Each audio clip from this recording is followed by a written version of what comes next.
This is the Hangout for 2014, August 4th, for the R&D discussions. And I guess we had some announcements from Adam Arabian and his team.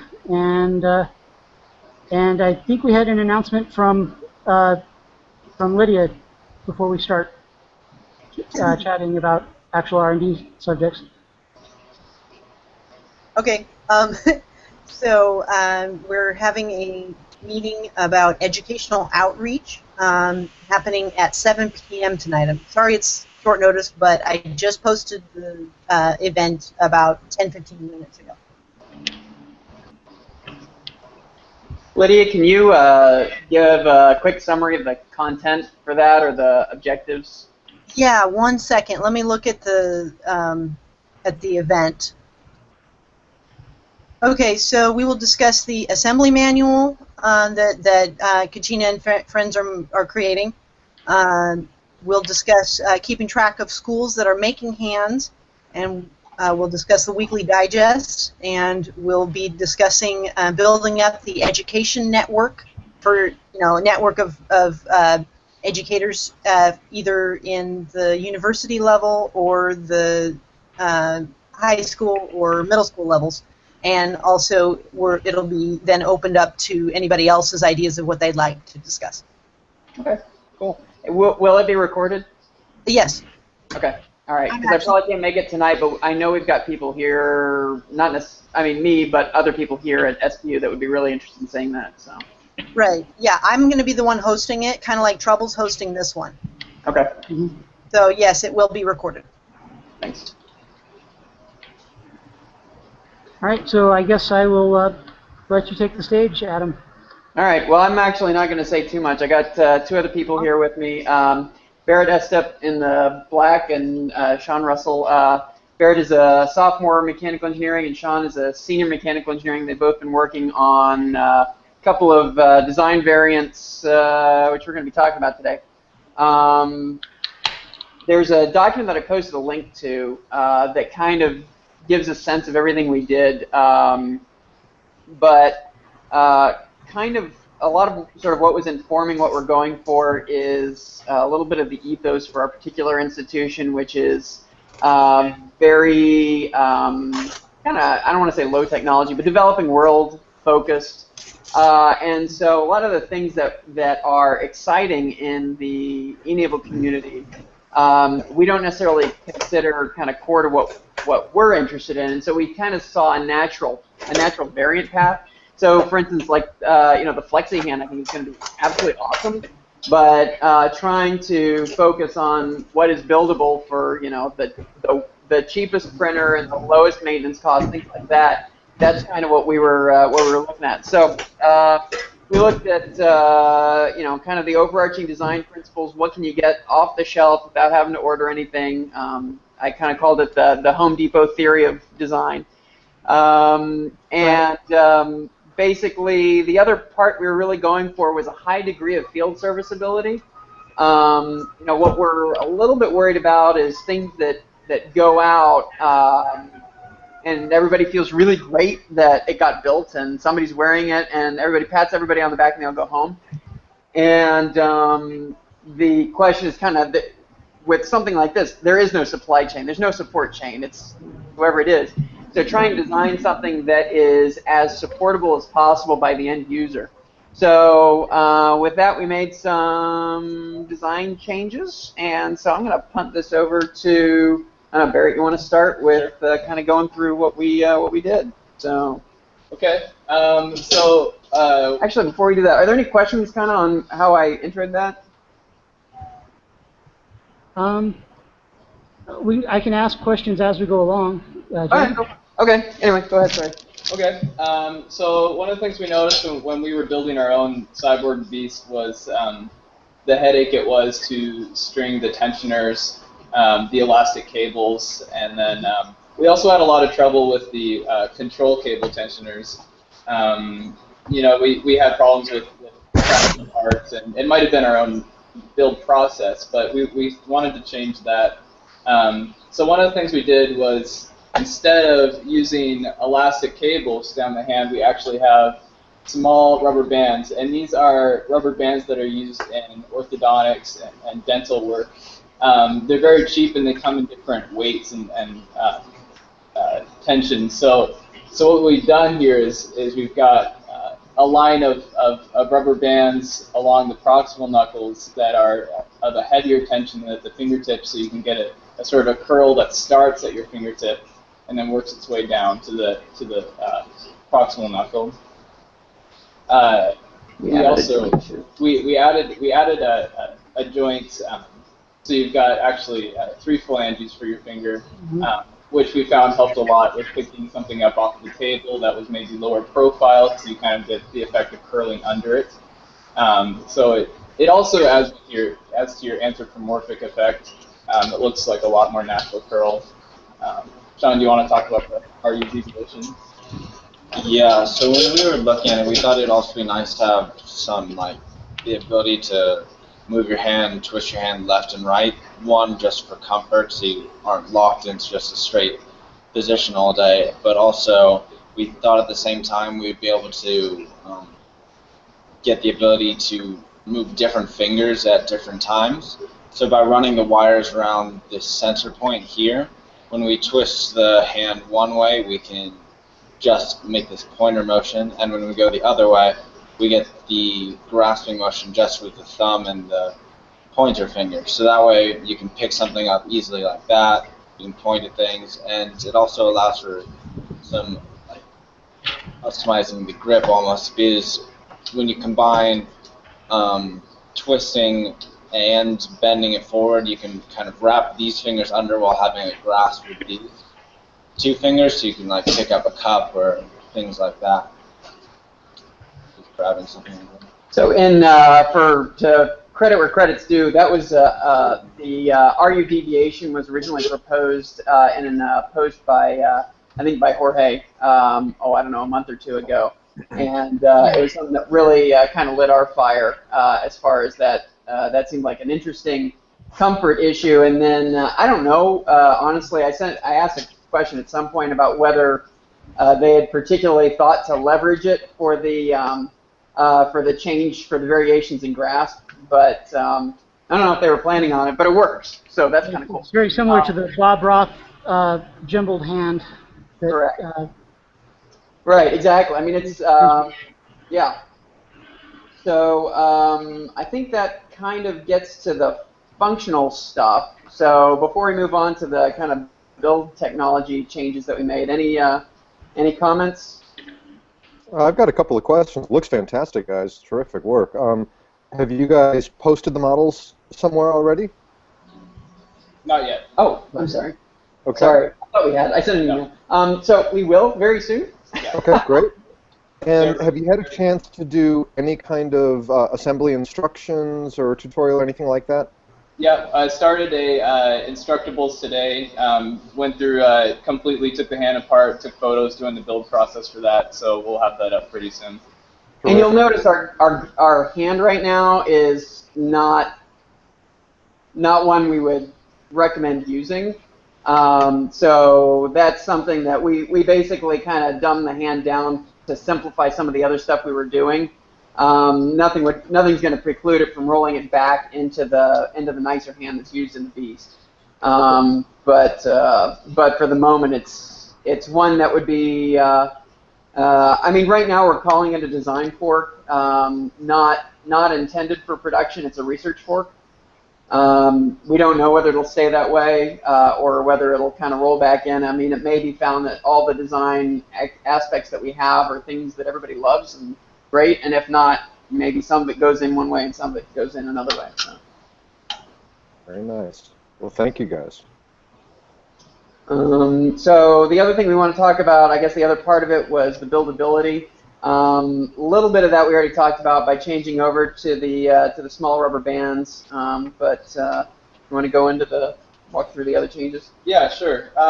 We replaced the control cable with a 0.6 millimeter beading cord, which is a stainless steel cord that is coated in nylon. So it moves very smoothly against the plastic of the hand. we found that much easier to thread through the fingers as well. This is a profile of the finger that we're using, and this notch that you can see at the bottom is actually a slot that's used to attach the finger to the palm. It's a snap design, so it'll be kind of tricky to go from there. Anyway, our vision for this is that the prosthetic user can carry a finger with them and easily replace it simply by snapping their new unbroken finger onto the palm if they happen to have a failure. And then since the finger has all the rubber bands and elastics already attached to it, all you'd have to do is thread through your control cable and you'd be good to go. So basically that snap-on design rides over posts that were printed natively into the palm. So the idea for that was I kind of have this dream of sort of an Altoids tin repair kit that includes, spare finger and whatever tools required and that sort of thing. So you're able to, in case of field failure, you're able to, spend, just a couple minutes and get back up and running is that's kind of the goal. Also, being able to supply an end user with, spare fingers or whatever, and a very quick introduction for how to actually implement that repair.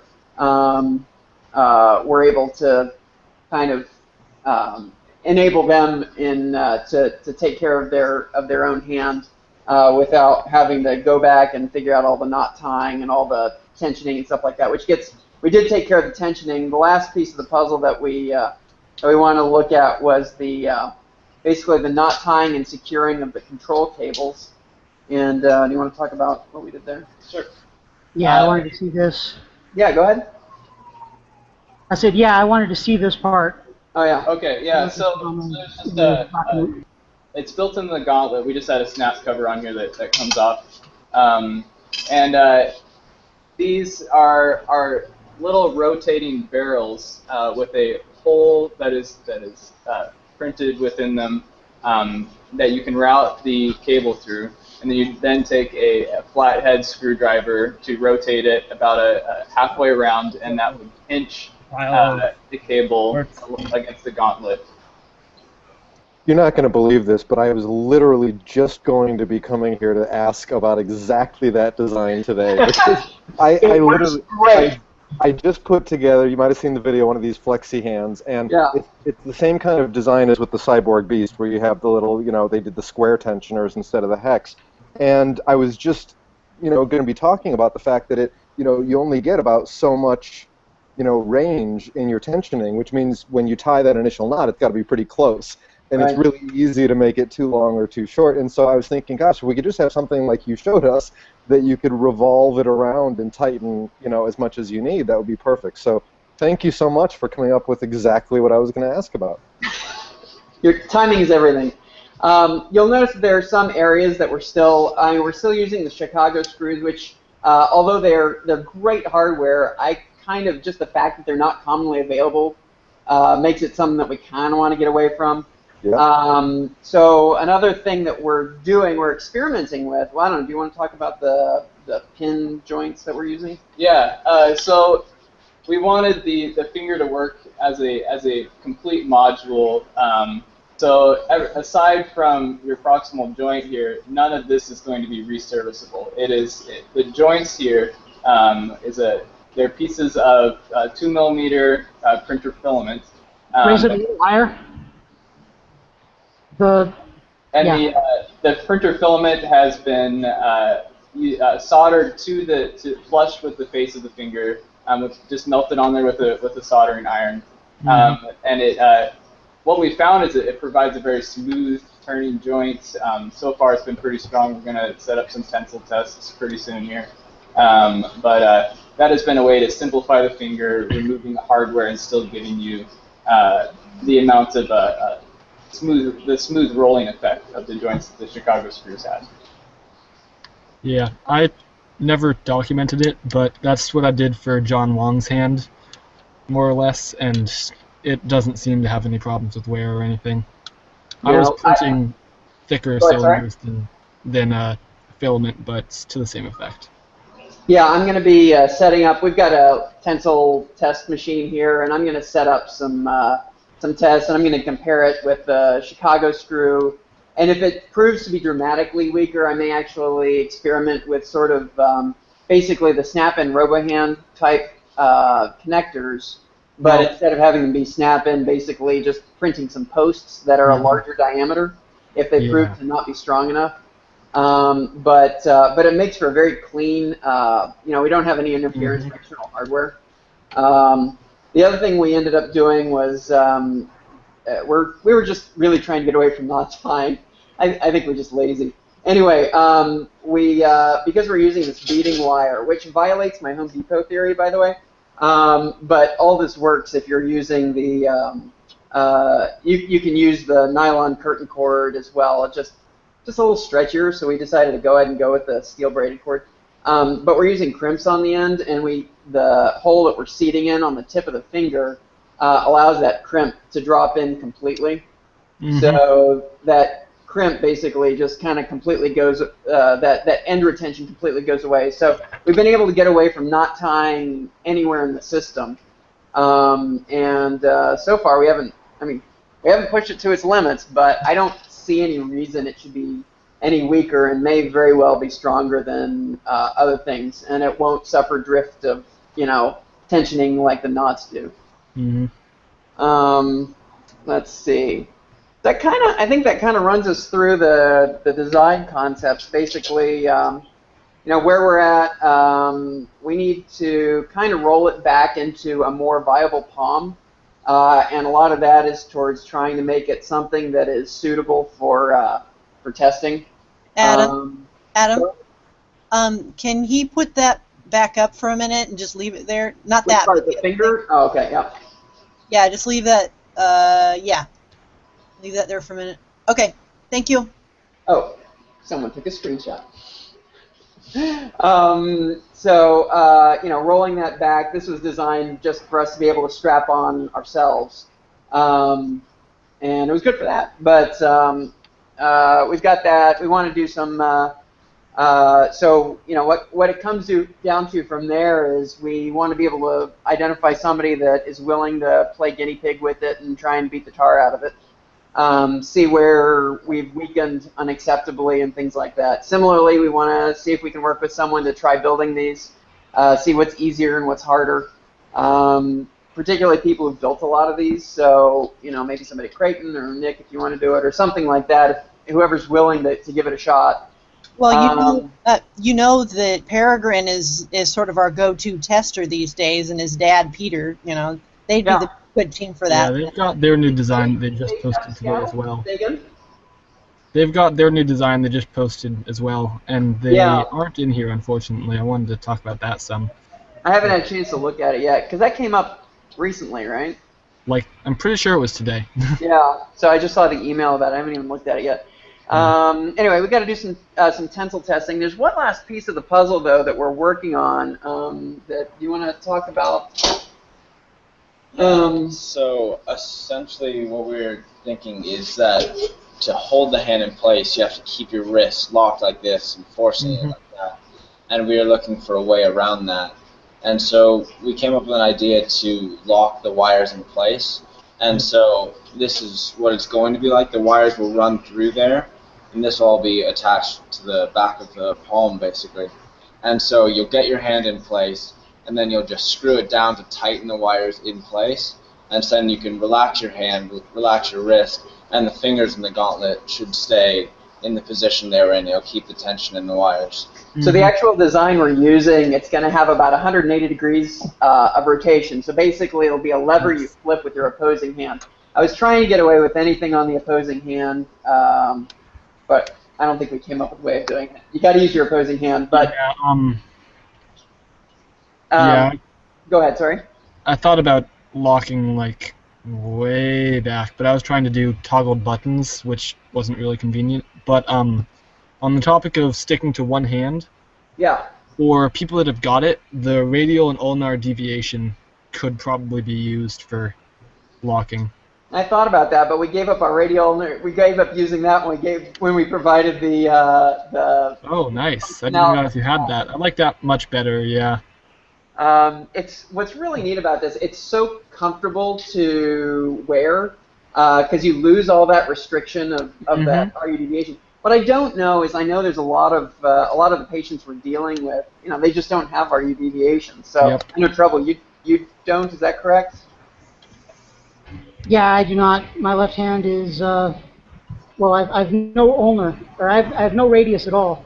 So there's no rotation. There's no. Yeah. It's all. I don't have this motion either.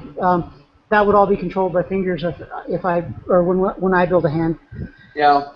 So I think a lot of that has to do with. I mean, some of this may be very patient. The value is going to be patient specific, but. But I guess in my mind, it would not surprise me if we end up with sort of a shopping list of design options. Yeah, that's completely the way we're headed. So anyway, but I don't think. I mean, what's interesting about what Sean's doing is 180-degree flip, and then it kind of locks in place.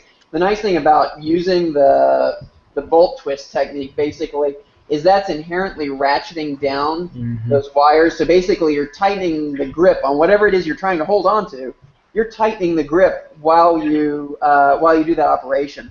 So yeah, I started out thinking kind of what you were thinking with basically the punch buttons, but trying to get all of them to tension at the same time, the same way, and trying to make it a single operation just didn't work. So that's what we ended up with, and it looks pretty good in CAD. What Sean has was super preliminary. We've got a CAD model for having it integrated into this palm, which shouldn't preclude it from going into another palm. And so we're pretty optimistic that it's going to work out. So that'll be coming in probably another week or two as a tested implementation. Yeah, awesome that you're doing all this. It's kind of fun. Fun? Yeah. Fun? Yeah. Okay. Yeah, General vote fun. Yeah, so anyway, that's kind of the end of it. The reason we wanted to, I mean, other than putting it out there.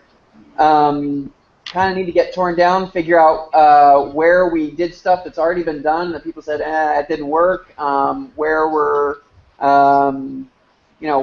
what potential risks, I tried to document what I could come up with, but risks, things that were, flogging dead horses over, that kind of stuff, so.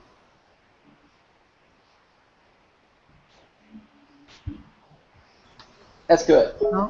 Yeah, I don't have anything along those lines for you. I can only tell you that there's sort of a parallel effort that you guys might be aware of, where a group of folks are sort of working on what's currently being called the e-NABLE Hand 2.0, and the focus there is everything everything that's been fully tested, all the lessons learned from prior devices. So we're specifically trying to steer clear of anything that would be experimental or untested, but I will say I'm seeing a ton of things in this that is going to be very relevant to that. So I actually just sent an email to that group saying that they should look at this, because these are going to be things that are on that path for sure. Whether it's in this next release or not, I don't know. But I mean, you guys have got some great ideas in there. I love the tensioning mechanism. I love the lack of extra hardware needed for assembly. These are all some of the core concepts we're trying to follow. Is more printable, less hardware needed, easier to assemble, easier to repair. So I think you guys have some great ideas that we can borrow from there. Okay. Yeah, I was trying to steer clear of that 2.0 effort just because I knew that was the drive for that was to focus on the known quantities, minimize risk, that sort of thing, which I think is great. But I mean, if there's something that seems like a low-risk implementation, the design files will be up. Now, we use SolidWorks instead of Fusion, but I'm sure we can learn Fusion. Yeah, and there's people that, even if it's not you guys, there's others that can help in that translation. Yeah, but exactly. I guess the point I was making is I see this being kind of an iterative, ongoing process where some kind of a group can periodically get together to sort of pull together the best of all of the latest designs and release the e-NABLE Hand 2.0, 3.0, etc. So what you're doing might not be, these might not be features that are going to be part of the e-NABLE Hand 2.0 currently being developed, but it could very well be part of the 3.0, and we can't get these features into those designs until somebody like you, puts together a version for testing. So it's great, and it puts us on that path. Hey, Bob. Yes. You see the wrist, the gimbal wrist thing that they were doing? I did. I saw that today. Fantastic. How much deviation can you get? What do we do? 30. Well, it can do more than 30 degrees, but I think we did the full function is at 30 degrees. I think that's all you're going to need. Yeah. Well, we just kind of measured what our hands were capable of. Right. And that was vaguely normal. Right. Fantastic. I like that it's one finger, all fingers that are altered with a pivot. Yeah. Well, and then you can also sort of manipulate the extent to which that is. If you're willing to, I suspect, I don't know, but this is one of those things where, until a user gets their hands on it, you don't know. I suspect it's capable of more than what we're seeing by, I think if you kind of dance with those manipulations, you can get a fair amount of functionality out of it. Some of the stuff we're just not sure what kind of value it's providing. Is there really, we've added in the third flexing joint up here. So we've got the extra metacarpal. Oh yeah. Does that matter? I don't know. That's the kind of stuff that someone like Peregrine or someone else who's used more than one design would really be able to read in. Basically, is it worth the extra effort? Is it more problematic? That kind of thing. But right. Go ahead. Sorry. We had a question in the text chat from Mohit about if the deviation is something that can be adjustable. I'm thinking he's talking about the. Yeah, basically the extent to which. Yeah, so I think the responsiveness of that deviation would be based, correct me if I'm wrong, it would be based on how far out these supports would be. So the farther out these supports were set, the more responsive that deviation would be. Right, that's what I found. Could be adjustable on the fly? Could it be something that could be adjustable? It could be an adjustable parameter in the Hand-O-Matic, I guess. You could have it low, medium, or high sensitivity, and it's kind of places what that would be. Could it be adjustable on the fly? I guess you could put that as a slider or something. I don't know. Yeah, I was thinking slider. Oh, sure. Let's give it a shot. All right, cool. All right, add that to the queue. Cool. Of course, it may not be really that necessary to adjust it on the fly. Well, I mean, I think even if it's not necessary to adjust it on the fly, I think it might be necessary for a person who hasn't used one before. They're not going to know what's good and bad for them. Right. Being able to adjust that in either at the very least at the design side. The nice thing is that's a fairly easy part to print. It's on this yoke. So it's not hooked up to the palm, and it's not hooked up to the gauntlet. So it's a short print job. So you could print more than one option, but particularly if you've got someone who's got limited RU deviation, but they still want that functionality, you're going to want that to be hyper responsive. Have it do full operation within 5 or 10 degrees. Right. And so if you've got something like that, then at least having it as an option on the design side is a really, really good idea. So we can definitely think about how to do that. Can you do a slight deviation to switch to one finger and then use regular flexion to do most of the fourths? Yep. You mean like that? I think so, yeah. Sort of. Where's the other way then? Yeah, either way. Yeah, then I'm inclined to say that you kind of want them all precise, because when you've got it just 1 and 3 like that, I can't see a lot of scenarios where you'd want like a little bit of this and a little bit of that. if that makes sense. You know what? That's not intentional, actually. Oh. That hinkiness is that's internal frictions and stuff like that. So it's supposed to be that these three go all at once. Oh no, that's what I meant. When they're all together like that, you're never gonna want to make like a slant like this. So hang on a second. I'm saying there's no harm in it being binary. Sorry, what are you not gonna want? That part. I'm saying there wouldn't be much harm in using a very small deviation for all cases, because the only three states that I think you're really going to want are all together, just these guys, and just this one, right? I mean, when would you want some of this and some of that? I don't know. You know what? We'll build some variations on it, and we'll experiment with it and see whether there's value. But you may be right. It may be just looking at it as an A, B, or C configuration. May be sufficient. You know, the one thing that does happen is when you drag your cables out to that side, you're going to pick up a bunch of extra friction.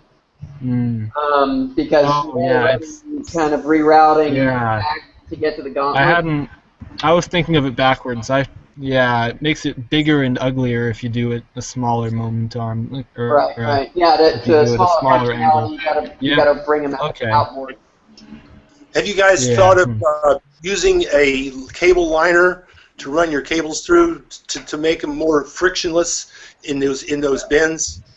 Yeah, we picked up some brake cable used on bicycles. And, that's what I use. Yeah.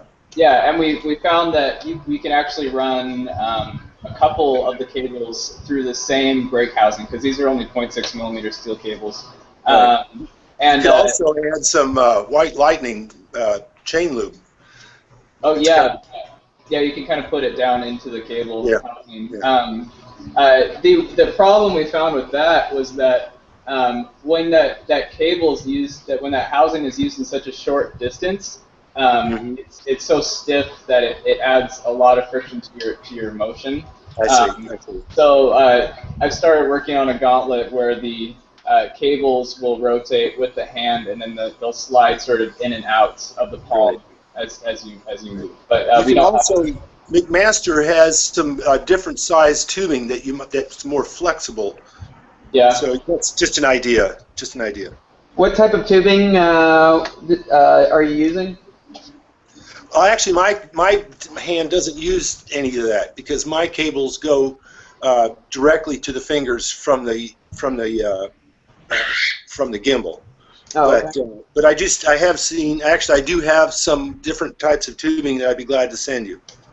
Oh, if you that'd be great. If you tell us what material it is. I will. I'll make a post on it or send something to one of you guys tomorrow. I'll measure it and find out what I've got.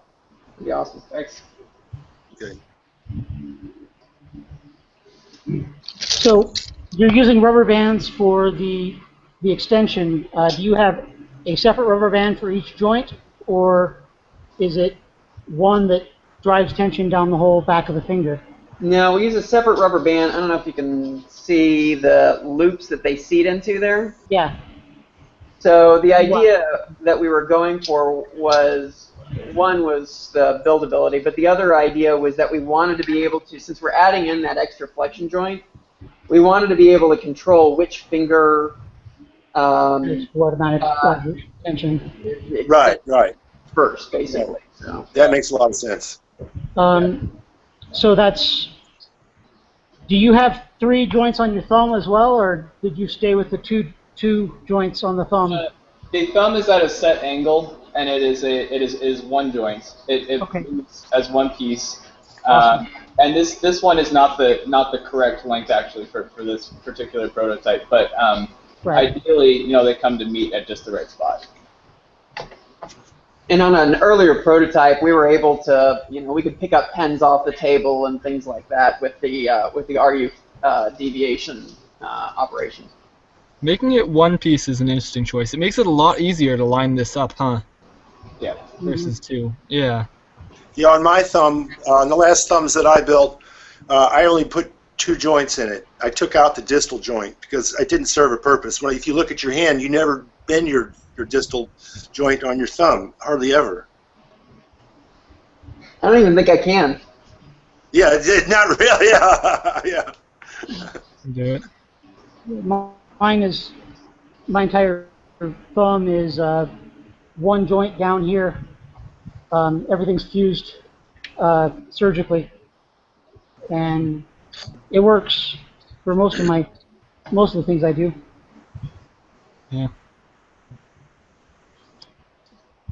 Ooh, I wish I knew where that ended up. We had a meeting with Shriners today, working with finally trying on a prosthesis for the little kid that's he's just got his pointer finger and the 2 metacarpal to go with it, so no thumb, no other fingers, and no other metacarpal bones. Oh. And we did a little silicone fit for him. Yeah, hang on a sec. You can go back to talking about something else. I'm going to figure out where that ended up.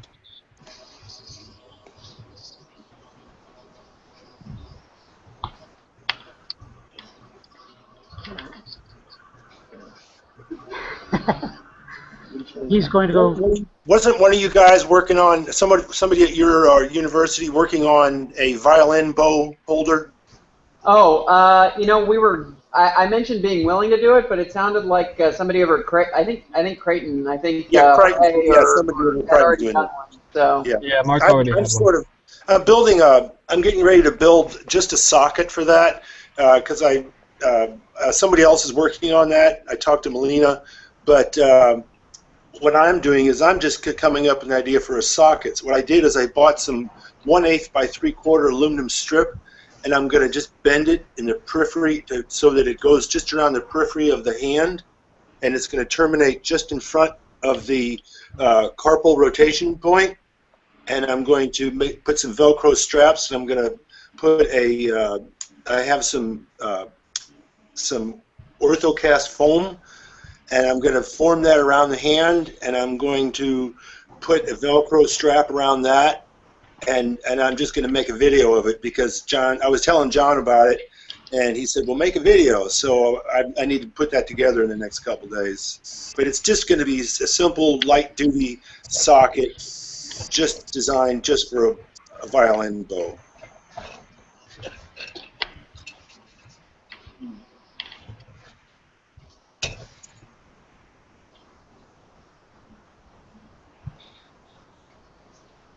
all right. Well, we're gonna keep on keeping on. We will include. We'll experiment a little bit with making a variable placement for the RU deviation control. I don't know what else was there. Probably other things. Anyway, and then we'll just we'll keep plugging away. We'll try and make a more viable socket, and then we'll. I've been wanting to talk to Peregrine, but I know he's got other things he's working on as well. So if anybody identifies another likely candidate, or if anybody knows of another likely candidate in the community, we're glad to work with somebody else. But actually, I think anyway, yeah. Hey, Nick, did you find what you were looking for? No, I have a bunch of other stuff, but I know where it is. I'm going to run and grab it now. Back in a bit. Okay. Yeah, I'd like to see that before I'll be back in a minute. Okay.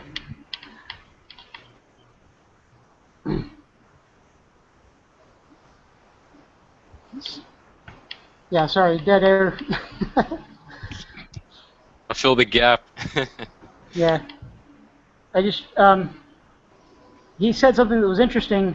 I think he didn't want to walk away while we were talking about the other parts at the same time. He wanted to go get that and show the Shriner's hand that he was talking about with the guy that only had the index and thumb and didn't have the rest of the palm. And I'm interested in seeing the silicone fit that he's putting on that. Is Jeremy still online? No, he left. I was wondering, does anybody know what the status of the 2.0 build is?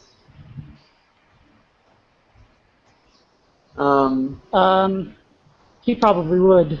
Yeah. Yeah, And question Mark for is Jeremy. not online. Nick, do you know anything about that? Or? No, I'm somehow not on that list. We should both ask. Anyways. I was on the original list, but as I said, we were doing other things that didn't really relate to it, so I kind of tuned it out. But maybe I shouldn't. Anyway, sorry. Go ahead. Wait, which list is that? The 2.0, the next sort of comprehensive build using best practices that have been learned and converting everything over to Fusion and that sort of stuff. Oh, okay. So let me grab more parts out of the bag here. There we are. So we have, we have this little dude who has only got the one finger and the one metacarpal bone, like I was talking about. This is a printed scan of his palm area. So you can see he has just this one little finger coming out the top here and a normal wrist underneath it. So what we did to fit something to him was we made a prosthesis that has a hollow space for him, put the printed scan inside of it, and then filled the space between the two with the silicone rubber. And so that turned out to fit pretty well. We tried on this one with him today and found a few things. First of all, we didn't have a proper gauntlet set up, so we couldn't test it with mobile fingers. But this is a static thumb that we made for him, and he went from like being able to pick up large objects by sort of doing this to picking up Cheerios and handing them to his mom really quickly. So just giving them this little static post is really helpful. I'm trying to remember all the feedback we got. The biggest one is that with it assembled like this, with it in here and this guy, his hand in here, we need a strap over the front because he was slipping out a bit, so the silicone didn't turn out to hold him in tight enough for it to work on its own. Hang on, there you go. So as he would bend his wrist for just kind of as he used his finger, and that would slide this out the front. It's squishier than the printed part. But the best takeaway, I think, is that this silicone sleeve fit really, really well, and that we really don't have to do much to help these little one-fingered kids. So, I'm trying to think of anything else. So we had an answer from Jeremy. You said that they're looking at having something ready for testing by 8/15. And it will officially be launched at the Johns Hopkins event in late September. You said details coming any day now. Yeah, my specific interest was in being able to, reset our design work around using kind of the latest build sequence. So. Right. So if we have a model on the 15th, that gives you something to look at future integration or future compatibility, I guess. Right.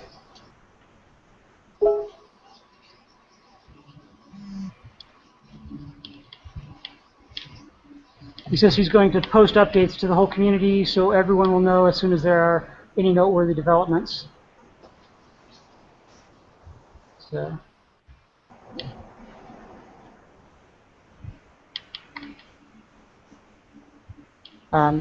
The text chat, not the sidebar chat, but the text chat has Jeremy still answering questions if you guys have more specific questions to ask him.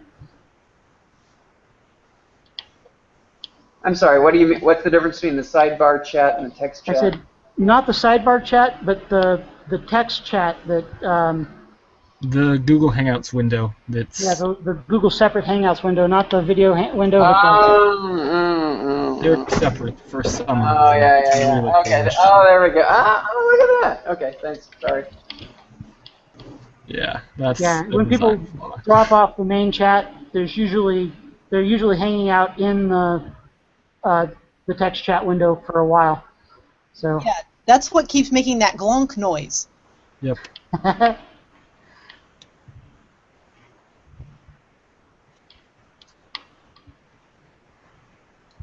Yeah, so he just posted a link to the e-NABLE 2.0 hand document.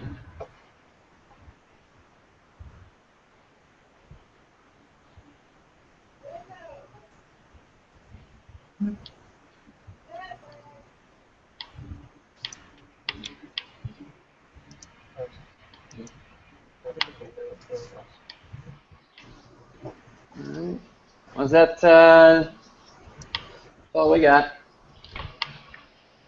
Okay. Yeah. I didn't have a whole lot planned for this event. Did anybody else have anything they wanted to show or to tell or ask about or? Fair enough. I think we can probably close this one then. I'm going to stop the broadcast now unless somebody else has another question. People are typing. Wait a moment. No, that might be in reply to typed messages. Oh, hang on a second. Okay. Was that? Did you want to talk about your robotic demo? Because it's pretty cool. Oh, Moitz. He said he's having some difficulty with his microphone. Oh, okay. But he's interested in any feedback you guys have on it. He says he could use any feedback on this hand. I'm looking to input with my electric. So he's also talking to Jeremy, I'm guessing.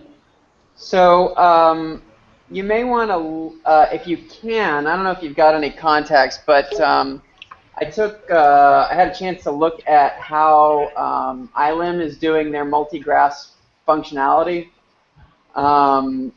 Okay. And what they're doing is kind of it's the same kind of idea of what you're doing, which is being able to configure, but instead of executing specific, and this may be where you're headed, Mohammed, but instead of being able to execute specific commands from the remote device, it's being able to reconfigure what a particular input sequence results in. That may be exactly where you're going.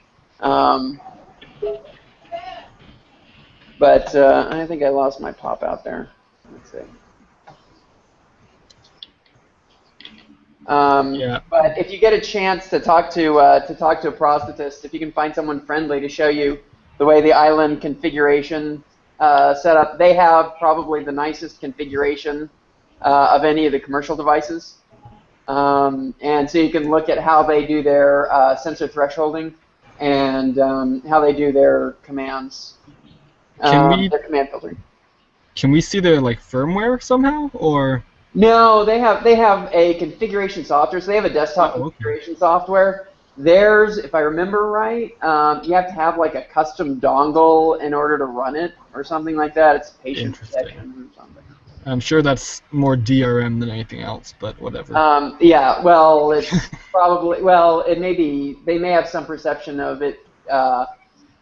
There may be enough stuff you can mess up in there that it could really kind of mess patients up, so they may not want people doing that. Wow. But I don't remember. They may or may not have a dongle, but I think they do. But they have some. You may be able to find maybe a YouTube. I haven't looked, but maybe there's a YouTube video about how they do it. But it's pretty tricky. It's nice. And can you write their name properly spelled in the chat somewhere? Yeah, it's just the iLim. I'm sure Lydia will appreciate that. Sure. I don't recall what their latest hand design is. Boy, I should have taken better notes when I sat down with that guy. Oh, I'm just as guilty. Don't worry. Let me see if I can find it while you guys are talking. Yeah. Because if we can get myoelectric sensing working well, so that it's just so that we have whether or not a muscle is flexed as a known value in the Arduino, then all of the stuff for changing what each combination does is really easy to write. Right. Yeah, and I can make a silly little GUI to change that if we want. Well, and I mean, the nice thing about what they've done is they've really kind of nailed all of the different configuration settings that you grasps. Mm-hmm. Here we go. You know what? I will post this is their manual, and they've got screenshots for what they're doing, and it looks like they got some pretty good data in there actually about how it works. So I will post that. Could you also post it into the sidebar chat? I will do that. Hang on one second. But talking with some prosthetists, that's pretty much the cat's meow right now for the configuration software.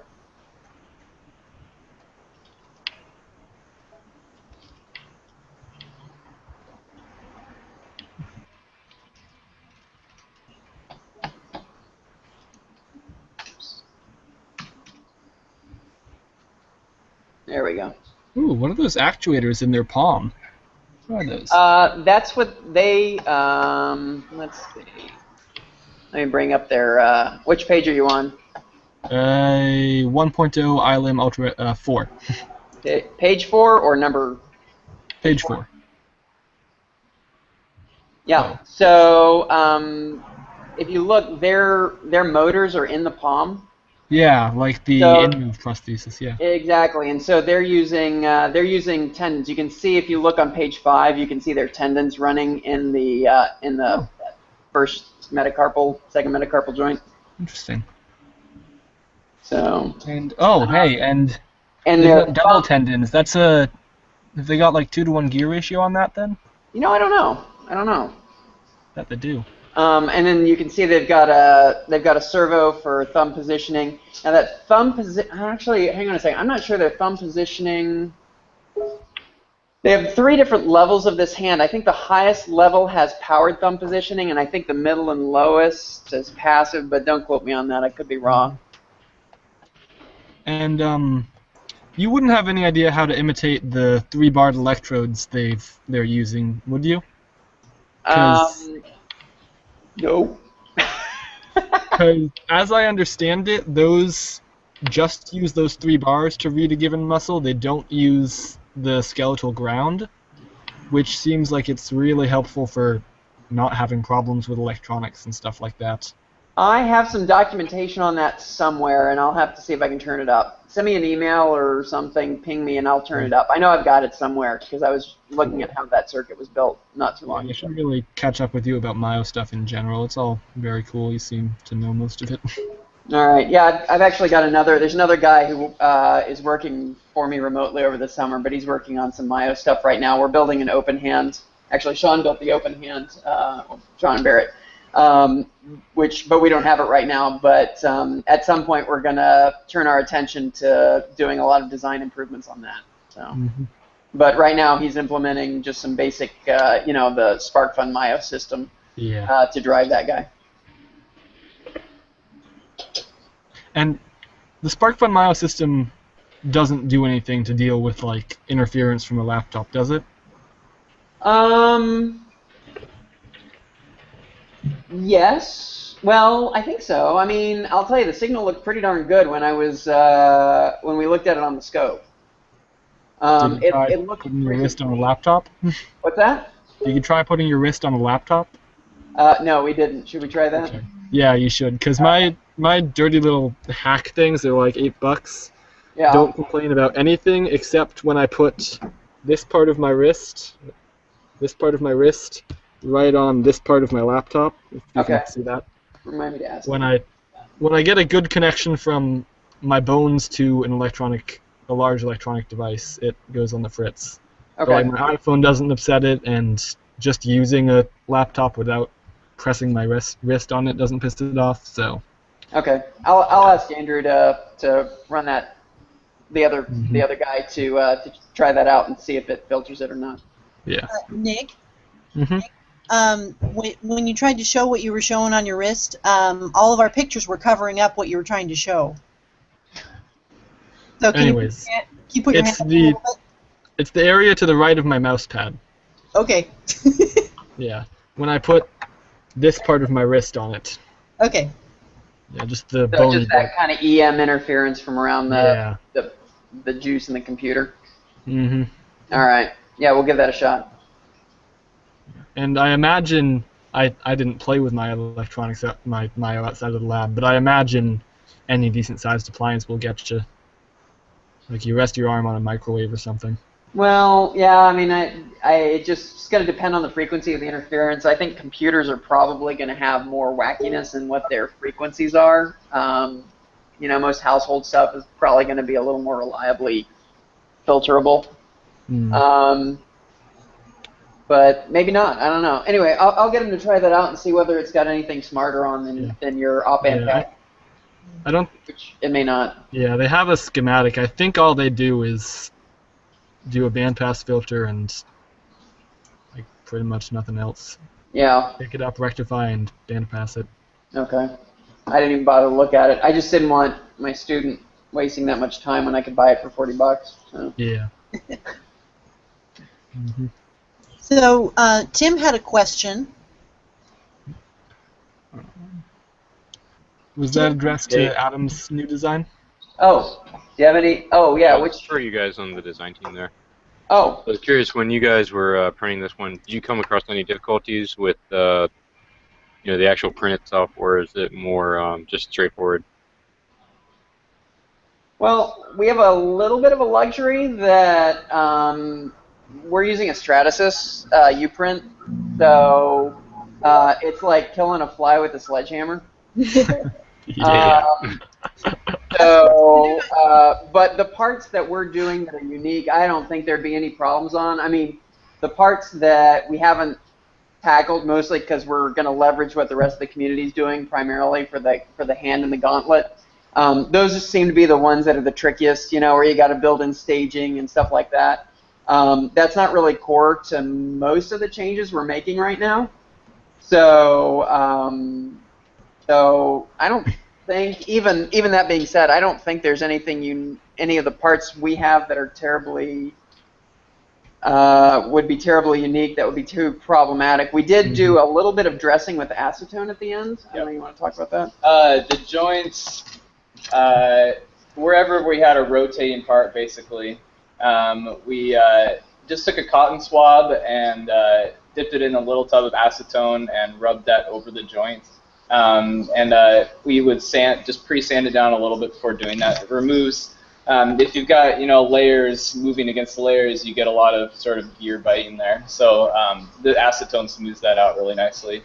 That would be the only big modification we did after printing. But ours does substrate printing, and it kind of automatically builds the substrate in, so it's kind of designed to be idiot-proof, which is handy, because if there's an idiot in the room, I'll find a way to mess stuff up, I assure you. So Barrett and Sean would get it right, but I would be building things that were, you know, not good. But it is in the queue for us to pick up a different printer to be able to test things that are a little more viable. And one of the things, because we really want to be able to print on the lowest end printer, it's a good rationalization for not spending a lot of money on our next printer. So. Cool, thank you. Thanks.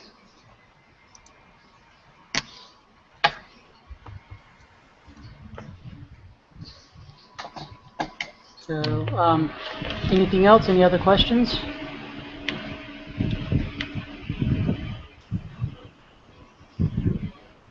Not off the top of my head. Yeah. So I think. Oh, so sorry, real quick, going back to Jeremy's stuff, one of the things we are going to be doing, we're going to be designing the gel tip, these gel tip mounts. We're going to be designing those natively into the fingers in the hopes that it might kind of secure them in a little bit better, because we're finding that the tips kind of fold off and stuff. So I don't know. Did anyone ever try acetone on those, and failing that, just like cyanoacrylate superglue? Someone was saying. I don't know if the silicon would, or this isn't really silicon, is it? What is this? No, it's some weird stuff. It's not. Yeah. Yeah. I don't know if it would take. Actually, we got some super glue. You want to try laying it on there? I think it might be like really, really low durometer urethane. Yeah. Yeah, I have no idea. Let me get back to you on that.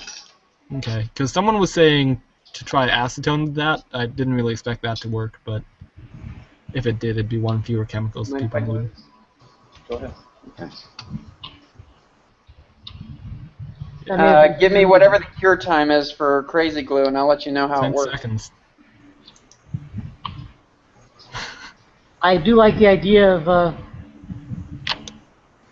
building ridges into the finger so that it holds it in place a little better. And it's just more cosmetically appealing, I think. Yeah. And since you're doing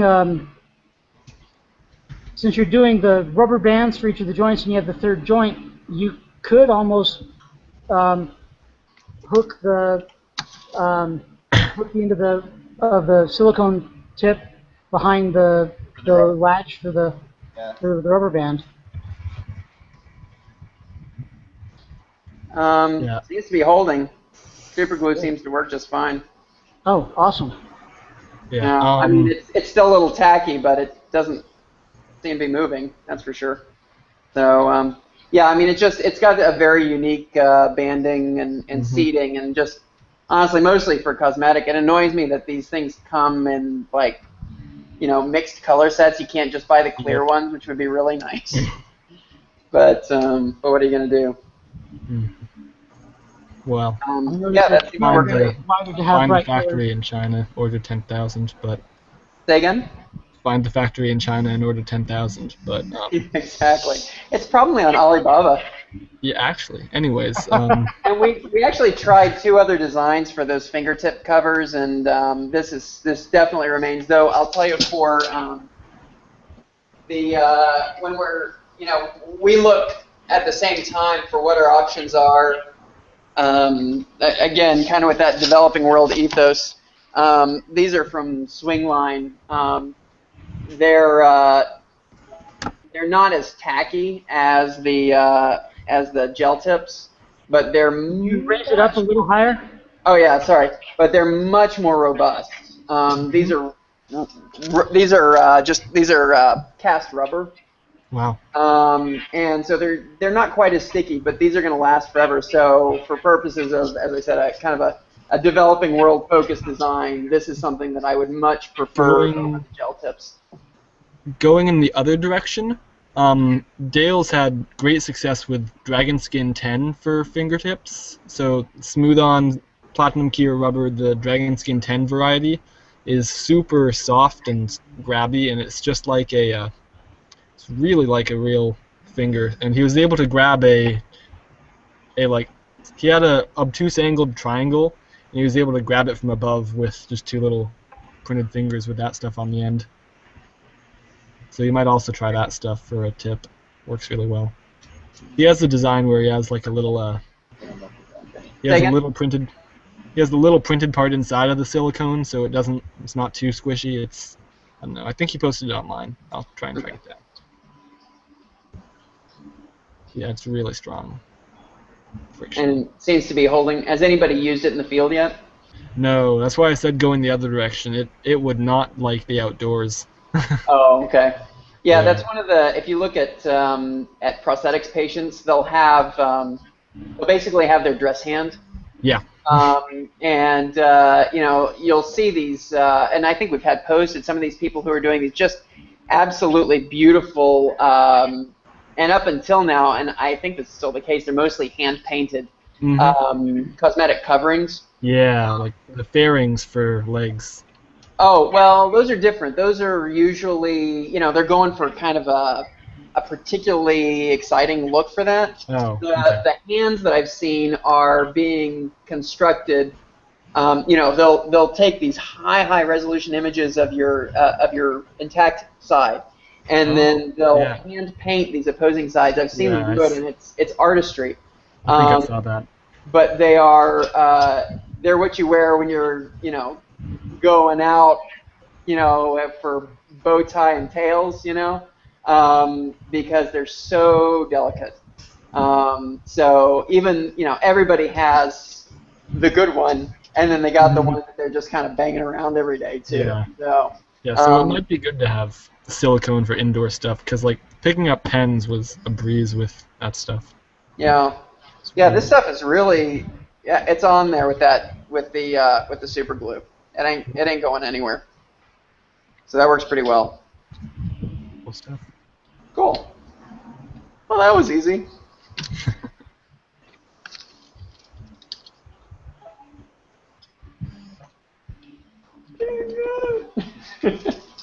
We need a new thumb. Yeah, that's all right.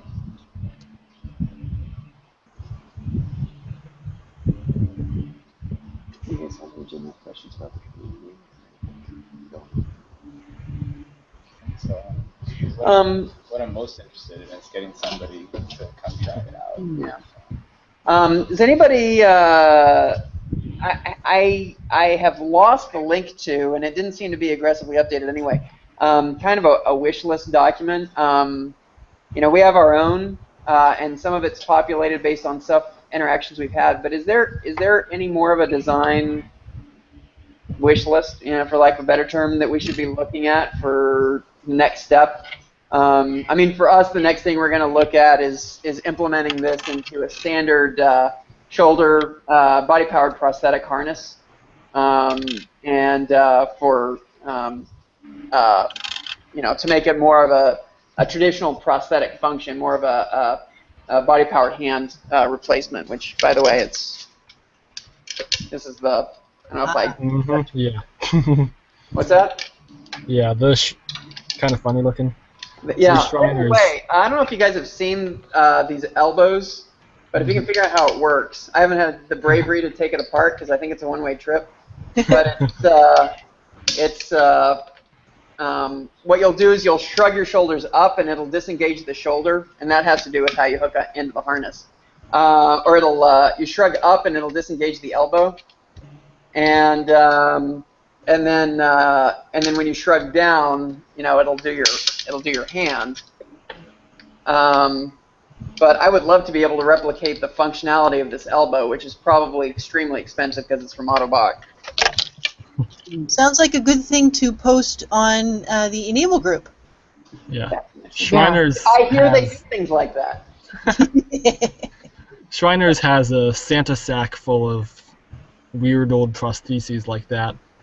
Yeah. I won't be in town long enough to do this, but someone might ask if we can take one of those from them and tear it apart, because I think they're rejected prostheses in that sack. Ah. Yeah, you're not allowed to they're considered biohazard. Really? In the US. That is the real shame. Strangest thing. Yeah. Wow. But a lot of the time, I mean, like when they had the Haiti earthquake, they every prosthetics clinic in the country boxed their Santa sack up and shipped stuff out, and it was apparently quite amazing. So I've got 2 little fingertips here made of that dragon skin stuff. Oh, cool. And I'm like not squeezing that hard at all, and they hold pretty well. Oh, you can also see from the light the internal structure that he added there. How would you compare it to the functionality of the I haven't actually played with the gel tips, so I don't know. But this works at least as well as my fingertips. Okay. Well, the gel tips are better than fingertips. That's why they sell them. So. Yeah. So anyway, if you get a chance, let us know what the comparison is. Sure. Yeah. All right. Yeah, I'll probably end up visiting John over in Rochester at some point while I'm in New York. Maybe I'll play with some there. When do you start up? August 22nd, but I have a pre-orientation canoe trip that starts the 15th. Yeah. Woohoo! I couldn't get him to come to SPU. I tried. Aw. Something about Cornell is their program has a broader reputation somehow. So I don't want you guys to know that. Anyway, all right. I actually have to leave. I have a prior commitment. But you guys can stick around if you want. Or? People just watch. Okay. Yeah. Thanks, everybody. Bye. Else we need to do presentation. I think we're wrapping up once you leave, anyways. So. Yeah, we got that. I have that next one coming up in about a half an hour. So. All right. Well, I'm going to go ahead and end the broadcast now then. All right. Thanks.